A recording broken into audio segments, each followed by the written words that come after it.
we got people coming in on YouTube too. All right. So everybody on YouTube, thank you for being here. Appreciate it. We'll get started in just a second. We're so excited you guys are with us. Thank you so much for being here for the TMAC, Dr. Tim and Dr. Edgar presentation and share words of wisdom.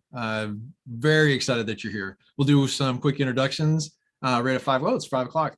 We'll do some quick introductions and we'll get started. We still have some people coming in and all the YouTube people are jumping in on too. Good. Thank you so much.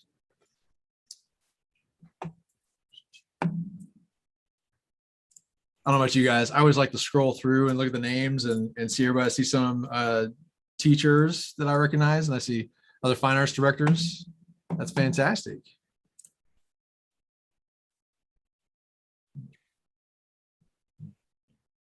All right, without further ado, so welcome. My name is Joe Clark. I'm the Director of Performing Visual Arts in Spring ISD, and I'm on the TMAC State Board, serving as president right now. We have an incredible state board at TMAC. But what I want to concentrate on is we're here for you tonight. And so we're here for you, the teachers. So all of the fine arts directors that we have talked to, we are all thinking nothing about of like any logistics. We're only thinking about our teachers this year. We're thinking about how can we give you all the support and love and everything that you guys need. And we will continue to be here. So we invited these two very, very special guests with us tonight. And hopefully they fill you up as much as they have filled us up. They are incredible across the nation, and we look to them for leadership. But I do want you to hear the overarching message is we are here for you. We're here for you, not just here at 5 o'clock. We're here for you the entire year, and we want to support you. So please reach out, and you are greatly, greatly appreciated. All fine arts directors, or sorry, fine arts teachers. So without further ado, I'd like to introduce Dr. Tim and Dr. Edgar. Please welcome them both. Joe, such an honor to be here. And whenever we have the opportunity to talk to the great teachers in Texas, it is a monumental day. Even put on the fancy suit jacket for this one. And, don't let anyone fool you. We're wearing shorts, but the jacket looks good on top. So, Joe, when we talk about this, I love the introduction. Because we can't fill and we can't pour from empty cups. And to put the energy in the teachers is the right way to do it. So many times we're focused on the students, and that's the outcome we're after, 110%. But we're missing a critical element of the equation if we don't fill the teachers first. I think that we've been given a really tangible example in our world just these last couple of weeks. And the greatest gymnast of all time, Simone Biles. We've been watching her and we've been seeing her elevated to hero status. And it's not because of her ability to vault. It's not because of her ability to do the floor exercise. It's because she put in the spotlight that if we are not in the proper space with mental health, no outcomes are possible. No way to get any kind of meaningful product is possible. But here's what disappointed me in our world, nothing with Simone, with our world, that it took an international icon for us to learn that lesson. We are no different. Our students are no different. That if we aren't in the right headspace, nothing else is going to happen. That is a prerequisite for this fall. And I am so thankful for the lessons that Simone Biles just taught us. To have the courage to teach us. But we need to see that as a mirror. The second that Joe and Jim and Mr. Floyd said, hey, do you want to do a session with Dr. Tim? You know what that brought back? That brought me back to when I was in high school. That brought me back to when I was in college. That brought me back to the air ducts in the RCA dome when I was bringing Carroll High School through, and this man was the one who welcomed us. To be able to sit at the table with Dr. Tim and talk to you for just a little bit, more than an icon, more than a friend. My big brother, Dr. Tim, thank you so much for allowing me to share some time with you today. Thank you, Scott. Okay, now back to you, my friend. Well, let me assure you, the privilege and the honor is mine, and to all my friends at TMAC High, and to all the Texas Teachers High, and to all that came from every place else. I mean, it speaks volumes. I'm not sure, Scott, that we're preaching to the choir. I think we're preaching to the preachers. And as Scott said, we've got to fill ourselves up so we have a lot to give away. I'll tell you a quick story, and those of you who were, excuse me, on the MAC session last night, you're gonna have to hear it again. But I'm sort of down in the dirt, get it under your fingernails, front lines. This is something we can actually do, right? Because we can all talk platitudes forever. And they sound really good too. But when it comes to who's going to tighten those music stands, now it's real. So here's the quick story, and I'll do the Cliff Notes version for you. A director called me. This was the Catholic school, so a little bit different. But he and his family had been away in the summer, and he was all upset because he couldn't get to the students to recruit, and he'd missed the spring thing, and the whole story. So the administration at the school said, "Don't worry, we'll take care of it." And they got his student leaders together. So they returned from the vacation or whatever the family thing is, and one of his students calls and says, "Mr. quote quote, I'll make up a name, Brown, you and your wife at 7:00 on Friday night, would you please come to the school?" And he's like, "Sure." They go, "We have a little concert." And he's like, "Oh, bless their hearts. They're going to play a couple tunes for me. These are the greatest kids in the world, blah, blah, blah." So anyway, he gets there, pulls in the parking lot, and he sees all these cars coming in with parents with a young child, 6th, 7th grader, and all these kids have on t-shirts that says like, "I'm looking forward to being a part of the great Bison band of this school." And the elementary, middle school, and high school are all the same complex, right? So he's like, "What's going on?" So they go in the courtyard, yeah, and here's a concert band set up of chairs, about 30 of them, with music stands, the percussion's in the back. No, none of the kids are there. 7:00, bang, the percussion section walks out and starts playing a cadence. And from the back, here comes about 30 of the high school kids, all with their band shirts on and everything. They come up, sit down, and they play Strike Up the Band. Then a couple of the kids get up and talk about what band has meant to them, right? Now, understand the audience is made up of mom and dad of the hopeful newbies, right? So then they played the alma mater, and everybody sang because everybody knew the alma mater, and they're all from the same school, right? And then they said, "We have a special soloist." One of the celebrities that came in was going to do a solo with us, and it was one of the policemen in town who had gone to that school. He was a percussionist, and he walks up with all his regalia on and his guns and his hat and all that stuff, and they pull the bass drum out front, and he plays the bass drum to this little march that they do. So then after that, a couple parents get up and give testimonials about what the band has meant. Now, here's the part, if I can say it without crying.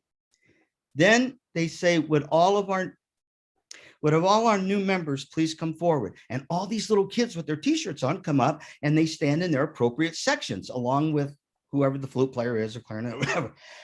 And then he said the most articulate senior girl he's got up and said, "We wanted the finale to be very special, and we wanted to get the best band director in the world to conduct it. And he just got back from his summer trip."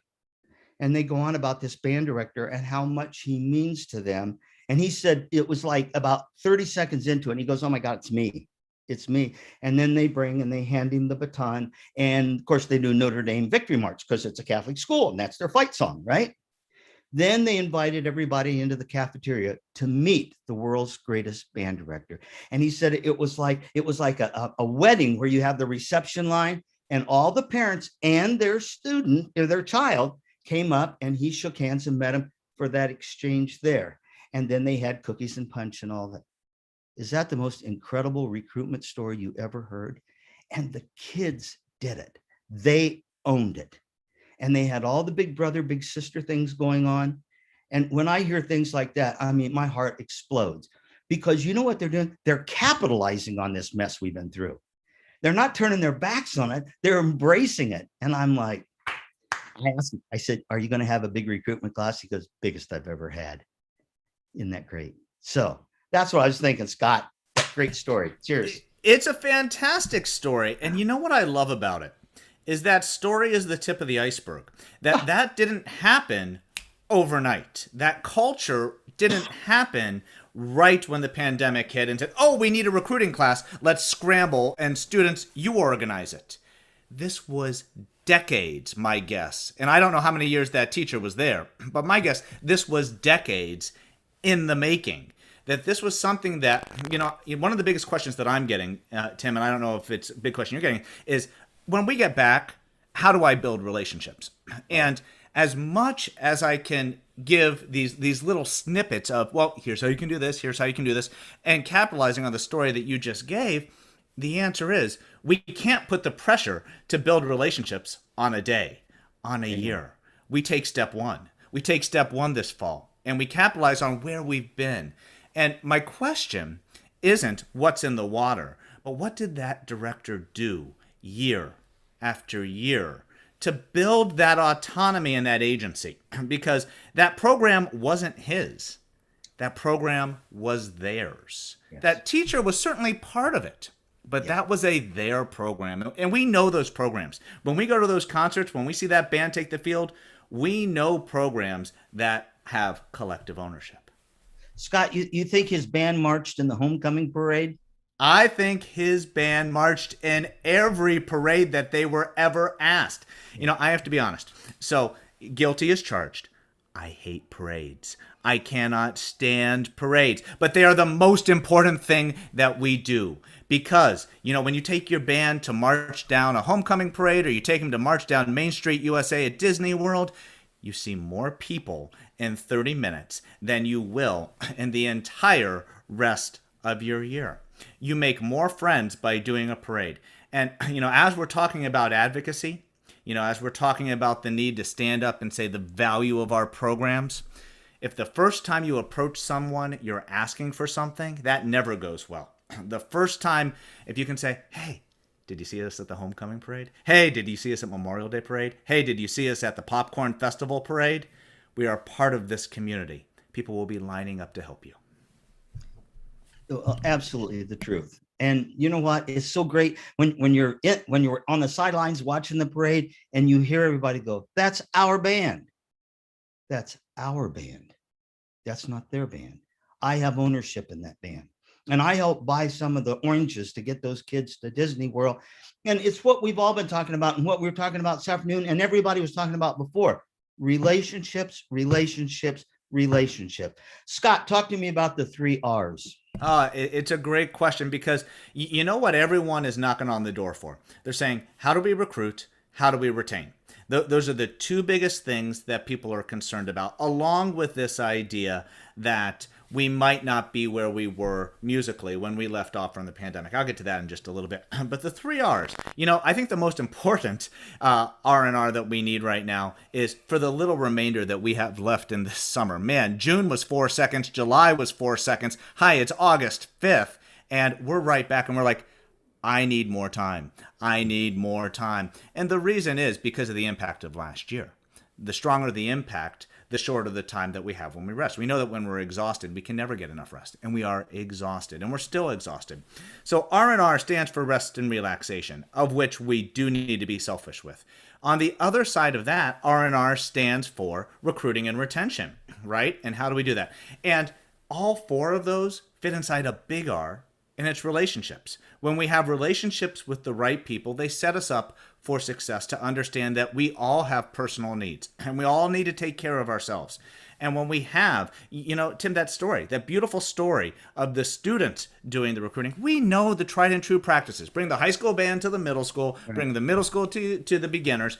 We know that. We don't have to reinvent the wheel. But I think what we need to do is we need to analyze that moment.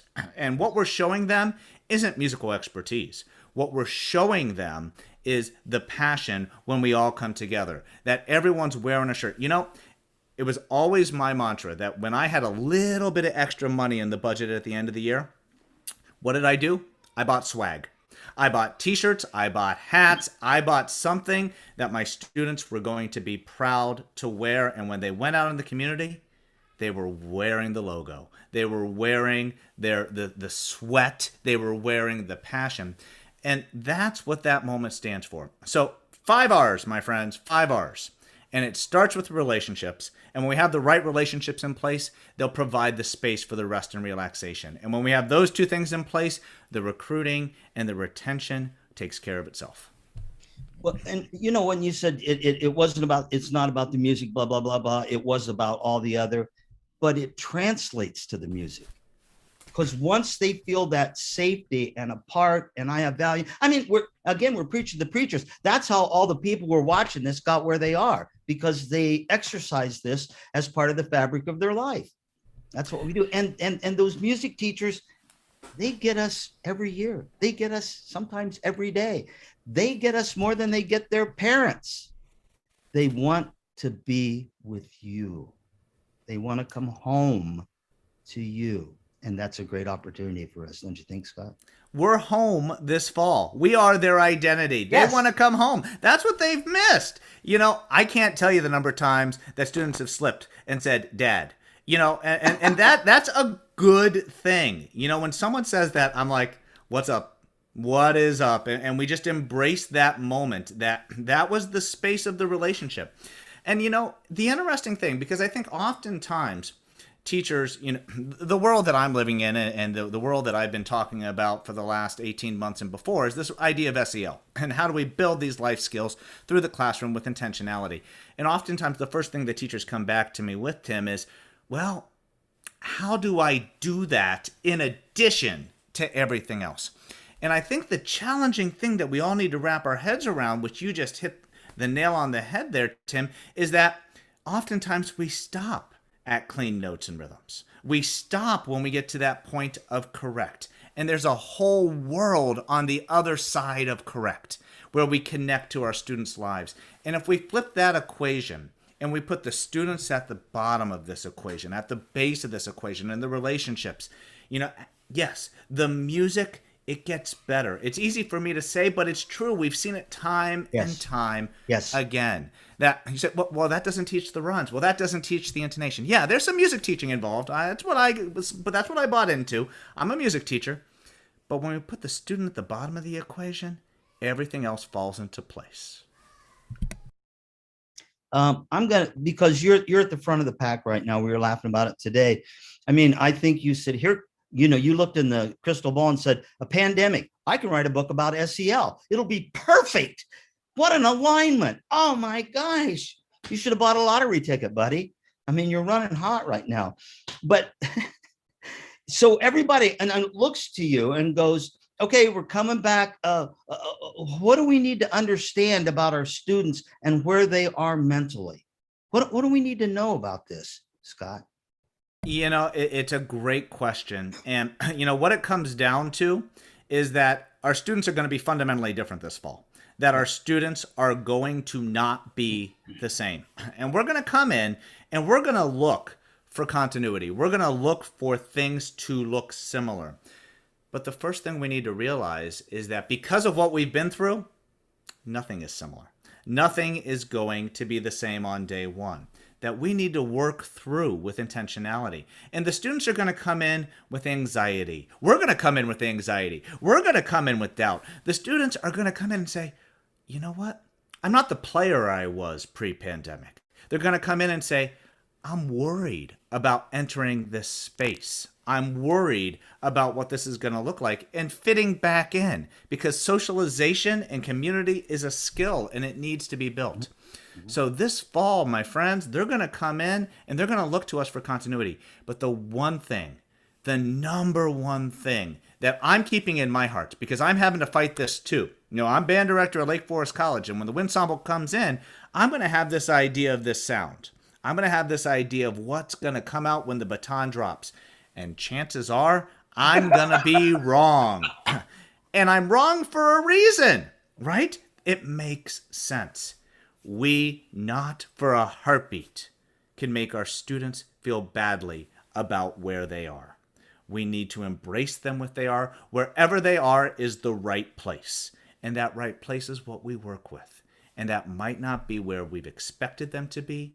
And we say, thank you. This is our beginning. This is our starting line, wherever that is. And, you know, it might be hot cross buns. It might be a whole suite. It might be Hindemith. Who knows what we're going to be walking into this fall. But whatever that looks like, that is the right place. I think I talked to this group about this before.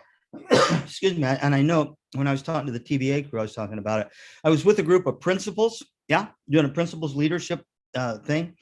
And now they never tell them I'm a drummer. Oh, heavens. That would cancel it right away. So anyway, they had brought their surveys about what it was like online and hybrid, et cetera, and which class engaged the kids the best. Music by a long shot. Then all of these administrators are going, oh my gosh, why? This stuff that we were talking about before that we've taken for granted for years. What do you mean? You don't have a trigonometry barbecue after your test, right? You don't have a swim party after you turn in your history paper or something? And they're all going, oh my gosh, it's not a class. It's a culture. Those people have a culture. And I'm like, well, yeah. And then the best one was when the one guy said, you think we could do this for chemistry too? I'm like, no. Because they want to come back where they're safe. And what you said about, this is not the time to tell them how bad they sound. Their butts are in the seats. How much louder can a kid yell, I love you, than to be there? Cheers. We need as many butts and as many seats as possible. This fall is come. Come, all come. Everyone, there's a seat, there's a place. This is a family that we want you to be part with. And this is something that I'm shouting from the rooftops at the college, and that I am just suggesting for as many folks to say, open the door. There's cowbells waiting for you, and we can get you banging on whatever, and we'll build it. We will build it back. That's our job. We're good at that. So many of the things that you said there about, when kids graduate and they come back, some of them may go back to see the math teacher if you really enjoy math, but who do they come back to? They come back to us. And I think the critical element to this, Tim, is the forged in fire. That we fight through so many tough times. We fight through tough pieces. We fight through a marching band season. Who else starts in blistering sun and ends in, 7 feet of snow, in wool uniforms, right? So all of that, we're forged in fire. We build those strong relationships through challenges. So amidst some of the greatest challenges that we've ever had to face these last 18 months, we're forged in fire. That's what students are coming back for. Well, first of all, we couldn't have written a script that just was ridiculous. If somebody put a sci-fi movie together with the pandemic as the theme, everybody go, oh, that's not believable. That's the first thing. And secondly, when we talk about bringing this whole thing together, I think it's an opportunity for the kids to recruit their friends going, hey, you're walking around here in a daze. Come on down. We got cookies. And be a part of it. We'll teach you to sing. We'll teach you third position on a violin. Come on. This is our family. Pull up a chair at the table. What an opportunity. Yeah. Food always wins. That food always wins. If there's pizza, I'm there. And, whatever it takes. But I think that we have something more powerful than food on the table here. And that is the relationships that we've forged. That is the students who are going out with their swag. That is the students who are standing up and saying, I've missed music. I've missed making music with my friends. And I'm back. And I'm here. And I love being here. I think the number one job that we have this fall, yes, there are musical to-do lists that we are going to get to, but the number one job is to remind ourselves and remind our students that they love music. That is our number one job. And when we have that love back in our hearts, everything else is downhill skiing. Nobody else can do it. We've got a corner on that market, and everybody's a musician. And what a communication system where they feel safe again. I mean, I'm telling you, the deck is stacked in our favor right now if we take advantage of it. And for all of you listening, if you've got a question, unmute and scream it at us. Otherwise, you got two people that will talk forever here. I'm going to ask you, I'm going to throw a word at you, okay, or a double word here, and just react to it. Paradigm shift. Yeah, paradigm shift. Our dear friend Robert W. Smith has said that we are in a paradigm shift in music education, that things are changing. Now, the tough things about a paradigm shift is that whenever something changes seismically, you never know what it's going to look like until you're like 2 or 3 years out looking back. So things are going to change in our field. And I would argue that building on the tradition that we all love, that's a really good thing. That there are things that we are going to bring with us from the past 50 years that are our heart, our soul. But there are some things that the last year taught us that maybe can be tweaked. If nothing gets better by staying the same, nothing improves by maintaining a status quo. And if we really want to forge ahead and be better this next year, well, that's going to require change. Change isn't always comfortable, but that paradigm shift, this is our opportunity. Now, the question for me is, what's that going to look like? And this is a reflective question that I don't have the answer to. If I did, I'd buy that lottery ticket. But the challenge is for us all to reflect. What is our dream music education profession? What does it look like? What is the role of the student within that equation? What is our role within that equation? And what do we need to do to get there? Because we are in a once-in-a-lifetime opportunity right now. We're in a once-in-a-lifetime opportunity with a get-out-of-jail-free, start-over, reset. When our internet didn't work this last year, what did we do? We reset the router. Yeah. Our router is reset. Let's go. Again, it's like talking in a mirror when I talk to you, which is, it's always fun. Agreement's always fun. Somebody called and said, I'm going to go back. What should I prepare for my students? And my first thought was my music teacher going, well, you could do this, this, this, this. And then it's like, well, why don't you ask your students? Yeah. Those are the 3 words that I want a t-shirt. I want a t-shirt that I wear. We talk about swag. Ask your students. We all know what assuming does. And we are making so many assumptions about what students need and what they're going to bring back in and what their response was to the last 18 months.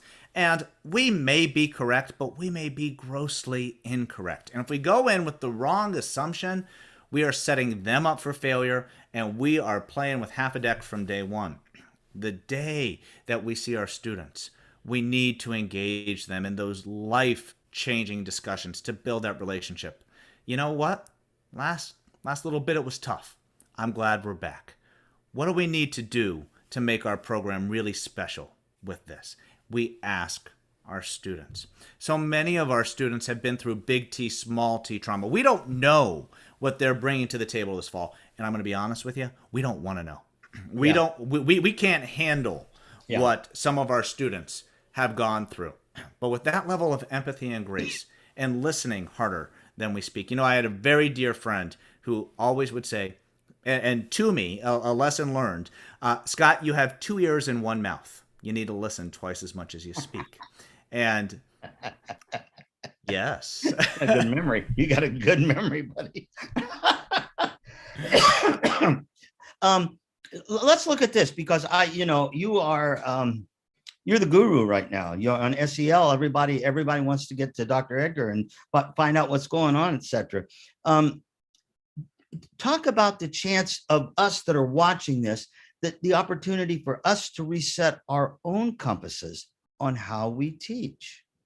You know what? This is the hardest thing, because we are in what I would call an apprenticeship profession. What does that mean? We teach how we were taught, right? We can't undo the first 18 years of our life in 4 years of teacher education, or even in those first few years of being thrown into the deep end in our K-12 gigs. I get it.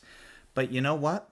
This is the time that we need to critically think about our why. We need to think about our why in the profession, because the what and the how, it kicked our tails this last year and a half. We were so focused on how do we do something in a modality that has no business being that way. Music does not belong this way. Music belongs together in the shell. When we look at it from that perspective, we need to recenter our why. I would encourage us all. You remember that undergrad assignment where we, and guilty as charged, I have my students still do it. What is your music education philosophy? And you write the 3 pages of your epitome of what is your idea of what music education is. I'm not asking you to go ahead and do that, but I'm asking you just to think about it. How has it changed? How have things emerged with different priorities? How have things worked through that have maybe said, you know, there are things that are maybe more important now than they were before. And so many of these things really elevate that student. You know, I'm going to be honest with you. And as we're talking about the teachers now, so many people are talking about self-health. So many people are talking about how do you fill your cup? How do we make sure that we have something to pour out for our students?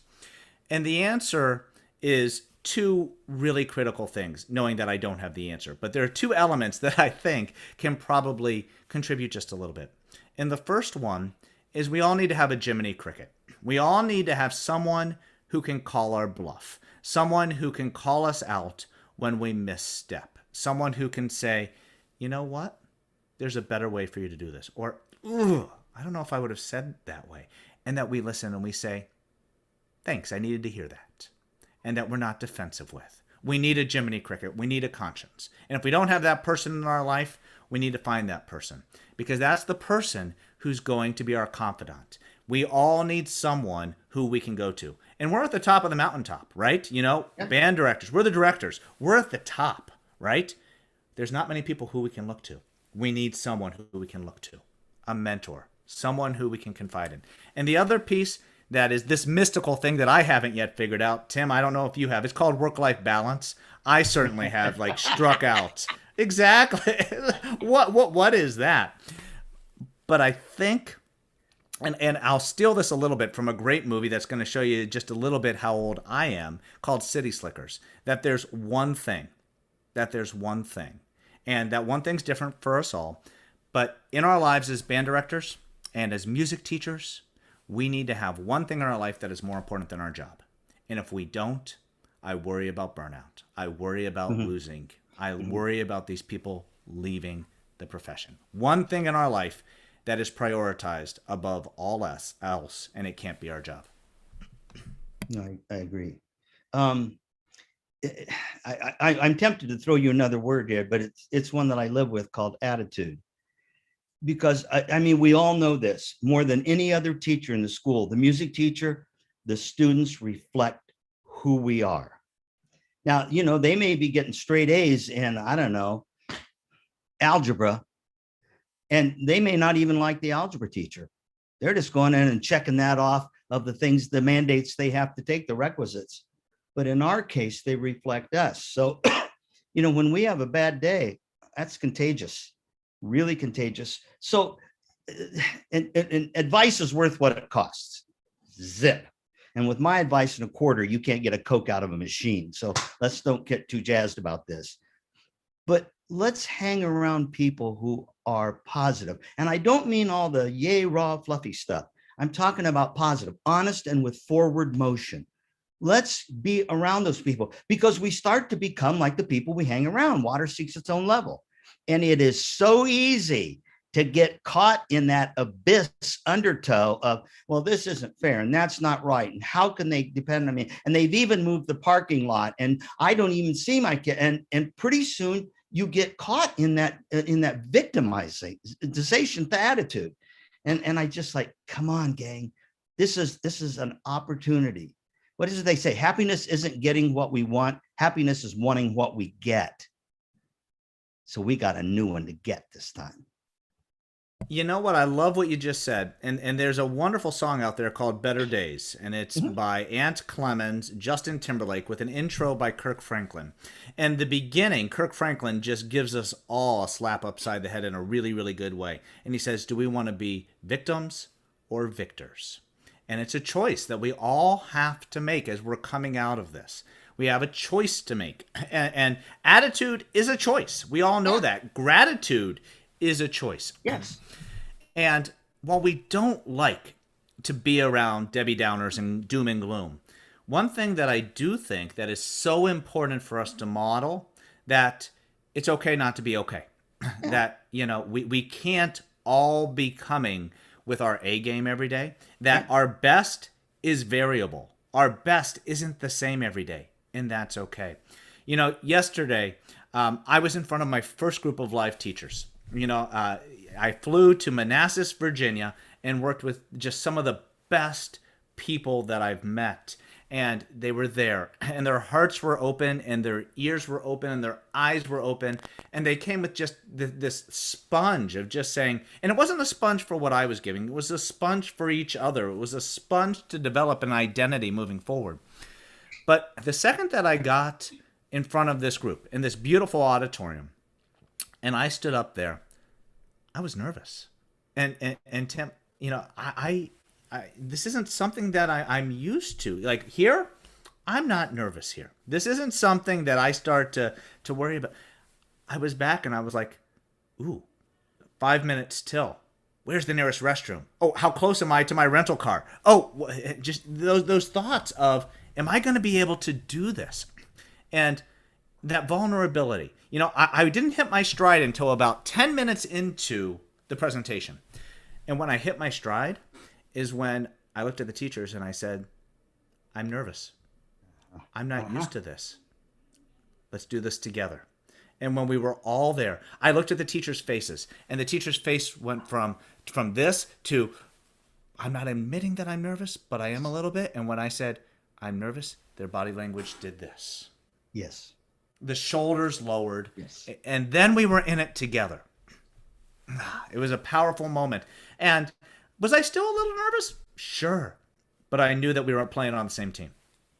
Well, interesting. And for all of us on here, nobody's on this call that isn't trying to bring their A game every day. Nobody's going to go, I'm going to go sabotage my choir today. And unless you're pathological, nobody's going to do that. Our measurement of our A game can shift per day.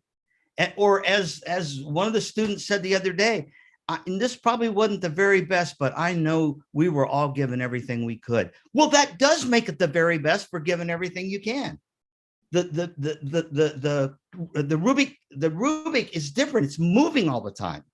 And so that's why I say we're human. We're going to stub our toe. We're going to say stupid things. They're going to laugh at us.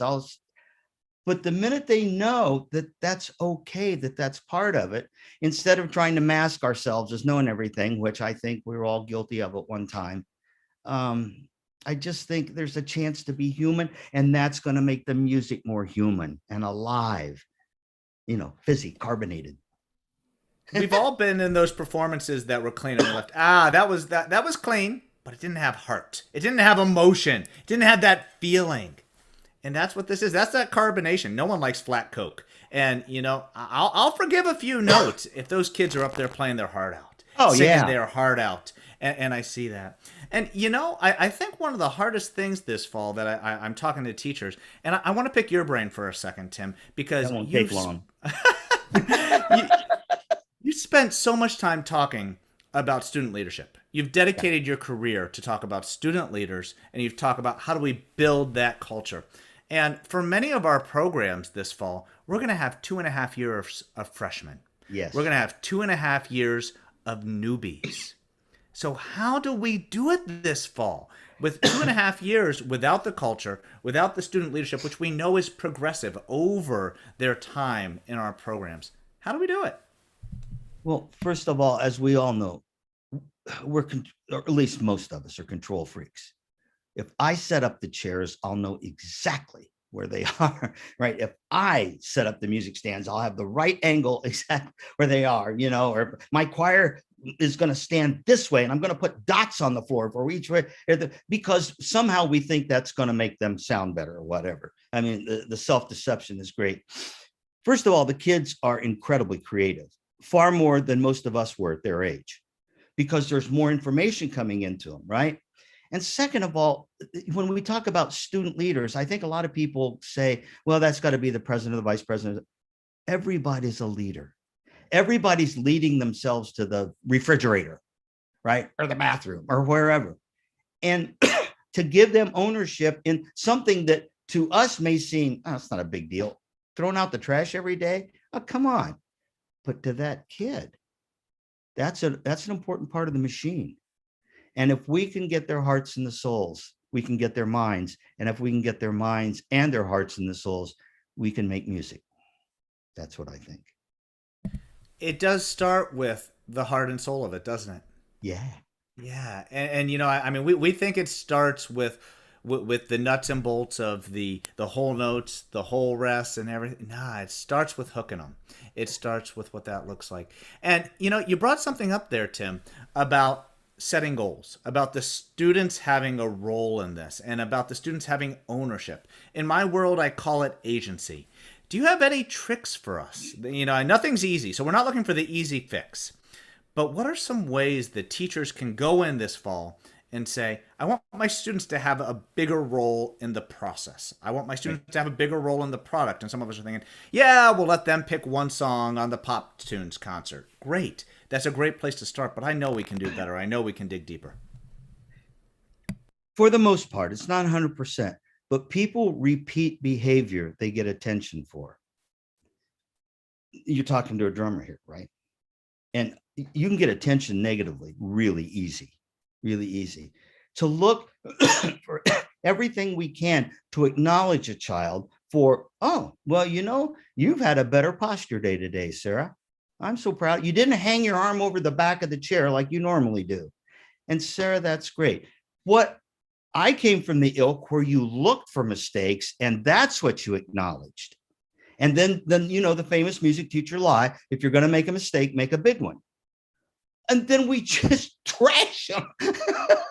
So I think here, if we're going to reset the compass, and I get excited about this, here's the chance to acknowledge the students for even just that much better. Now, will it go across the board 100%? No. Will some kids take advantage of it? Yes. But the masses of it will go, whoa, I count. I love sports. I love it. But only so many are on that basketball court or on that football field. We take them all. Music is a place for everybody. And boy, is there a chance to make that kid that takes out the trash the hero in his heart and mind if we want to. And by the way, the trash is out. We're all winning. So that's my thought. The process is the product, isn't it? Yeah. When we embrace that process and saying, oh, Joe took it 2 steps in the right direction. Jim did it this way. Mr. Floyd did it this way. And we're celebrating those little victories.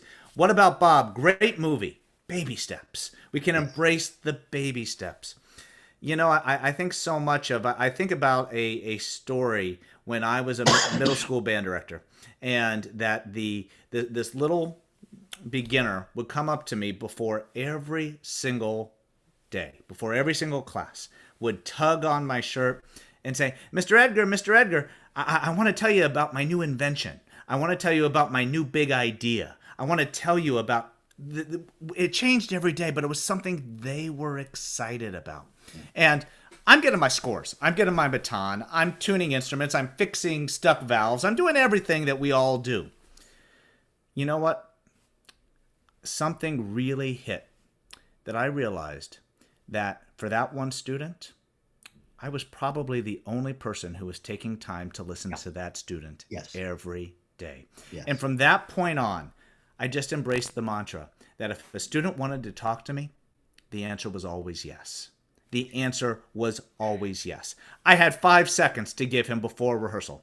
And I said that. I was like, you know what? Is this the best time for us to talk about this? And the self-awareness kicked in.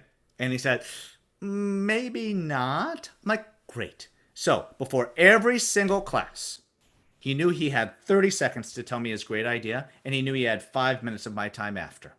And that was the moment that we understood that it wasn't always acquiescing, that it wasn't the right time, that there was some self-management that needed to be in play. But I learned that we may be the only adult who listens to our students in any one day. And after I cried my eyes out thinking about that, I realized the power that we have in our space because we developed the trust. Oh, absolutely. I mean, just overall, for all of us that are here. And again, this is not, it's not black, white, 100% color in the lines. It's, let's tattoo it on our forehead, none of that stuff. But if we do this to get that, we just made that more important than this. We do this because it is that. we teach music because it itself is the joy, the teaching of music and everything that goes around it. And for parents, you're selling the best thing in the whole world, success for their child, the most important thing in their lives, for their child to be happy and successful. And by golly, we have got the magic elixir. So it's time to apply it. Thank you for bringing up parents and family, because, I think this was something that we've always touted as really stinking important in music education. We have the boosters, we have the parents who support us. Now is the time to deepen that relationship, that it takes a village, that we need to talk to our parents and say, you know what? How's Johnny doing? How did the last 18 months go? What do you want your students to get out of a musical education? We need to listen hard. And when we do it together with the parents who are with us and they're on our team and we're all going in the same direction, man, we're unstoppable. We are unstoppable when we hit that. Well, because everything we do can be transferred to every other part of life. I mean, the way we do anything is the way we do everything. And if you're around a great teacher like the people that are on here, those standards are pretty high. So every university in the world wants that kid because you've set the habits for them to be successful. And as they go up, as the tide goes up, all boats rise. We go with them. So that's why and I don't want to spin it to be something, happy and lollipops. But here is a chance that we're never going to get again. And I mean, how many times can we reset? Not very many in life. Here it is. And boy, if there's ever a time those kiddos need us, it is now. Yeah. 100%. And to realize that our job, I was thinking about a picture that I saw, and Joe came on, which means the hook is coming and the gong's getting ready to gong. So the gong show. So we'll wrap up, Joe, in maybe 1 or 2 hours. Don't worry. But a picture, as I was doom scrolling through Facebook and, kind of do, there was this thing that came up and said, you know what? We're going to put our money into science and math and not music. And you know what they showed? They showed 2 NASA astronauts on the International Space Station playing musical instruments. It's like, the power of music, the cathartic power of music and the lessons and the work that we do in our classroom, it goes with them for the rest of their lives, no matter what path they choose. And that's the heart that I hope we embrace. That it is about the wonderful love of music that we can foster now and those memories that they're going to take with them for a lifetime. And when they come back to the high school reunion, they hang out with their ensemble members. They hang out with those people. And we look at this, I see Mr. Floyd and Joe and Jim and Jeff and Francis and all my great friends on there. Man, what a treasure we're taking with us through our journey of life. The best people in the whole world. Even Scott Edgar, man, I'm in love with him too. Joe, thank you so much for letting us do this tonight, buddy. Absolutely. This is, and I just wanted to leave enough time for the thank yous. That's why I came in. This was not the hook, Jim Edgar. This is just the intermission. This is intermission. So take a seat and get some popcorn, use the restroom. We'll be back here in a second. But thank you so much. Huge round of applause. And I know we have so many people online that we want to say thank you. And I do want to say, and Dr. Tim, I'm going to come back to you in a second and give you the last word. But I do want to recognize another person in the audience too, Mr. Floyd. And to everybody, I'm going to let Mr. Floyd talk here in a second too, but this would not be possible without the tremendous support from TMAC. And so all the teachers, like, we are dedicated to you. And sometimes you hear music and sometimes you hear band and you hear choir, but we're talking fine arts teachers. So I do want to say thank you to TMAC. And before Mr. Floyd jumps on and says a few words, I want to tell you, Mr. Floyd does run TMAC, but when he goes to Austin to defend fine arts, he never says the word music. And I've been there with him. And in Austin, as he advocates for us, he doesn't say music, he doesn't say band, he doesn't say choir, he says fine arts teachers. And that support and that advocacy, we would not be Texas if we did not have that support in Austin from Mr. Floyd. So Mr. Floyd, I hate to put you on the spot, but huge round of applause and thank you for everything you do. But do you have any short words for all these wonderful teachers that you have supported throughout the years? Joe texted me while you guys were talking, and he said, "Do you want to say anything at the end?" And I thought, you're either stupid or really brave to say anything after Scott and Tim. But I'm going to do it. It's going to be very short because it's something that happened to me today. And we have a program at TMEA. Most of you know about. It's called the Distinguished Administrator Award. And we've had it going about 5 years. And it's not to name the best superintendent, the best principal, the best school board. It's an opportunity for our members to send me an email and say, here's what my principal, superintendent, school board, here's how he or she support me. And we've been running it 5 years. We've given that award at least 250 times. It's nothing major. I won't go in. You can read about it on the website if it intrigues you, or it should entice you to take a look at it. So and when they come in, Rita prints them out, lays them on my desk. So I got 3 this morning. I may go a month and don't get any. May get 1 every 2 or 3 weeks. Well, I got 3 this morning, 2 middle school principals and a high school principal. And they were 3 of the best I've ever gotten.